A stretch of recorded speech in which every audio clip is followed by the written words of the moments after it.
ইউজারসিফের মতো পাক পবিত্র এক আত্মার প্রতি প্রেমমুগ্ধ ছিলাম। ইচ্ছা ছিল তাকে হস্তগত করব, তাকে জেনার কাজে লিপ্ত করব আমি। ইউজারসিফ কি ভুল থেকে বিরত ছিল না?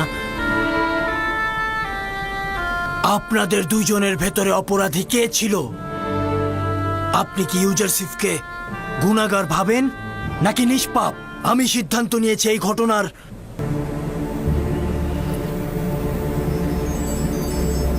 হ্যাঁ বলবো, আজ সত্যটা উন্মোচিত হবে। যে হাকিকত বছরের পর বছর লুকায়িত ছিল সেটাও প্রকাশিত হলো। আমার স্পষ্ট হাকিকতের মোকাবেলায় স্বীকারোক্তি ব্যতীত তিক্ত আর কিছুই নেই। আমি বছরের পর বছর ধরে ইউজারসিফের মতো পাক পবিত্র এক আত্মার প্রতি প্রেমমুগ্ধ ছিলাম। ইচ্ছা ছিল তাকে হস্তগত করব, তাকে জেনার কাজে লিপ্ত করব আমি।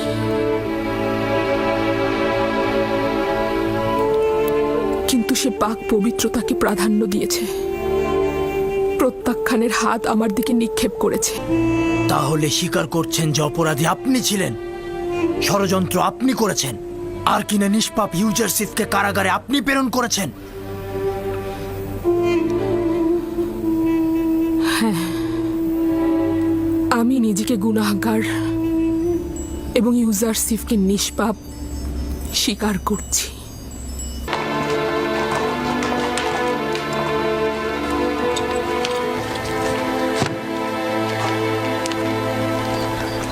জনাব ইউজারসিফ, যদি সম্মতি থাকে তাহলে গোসল করে লেবাস পরিবর্তন করে নিন, তারপর বাদশাহ আমেনহতেবের সাথে আপনার সাক্ষাৎ হবে। আমিও তাই চাই। এই অবস্থায় আমি তার দিদারে যেতে ইচ্ছুক নই।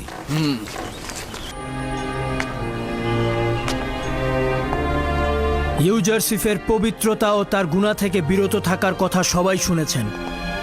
আজকেও তার হিকমত ও বুদ্ধিমত্তা সম্পর্কে আমরা সবাই অবগত হলাম।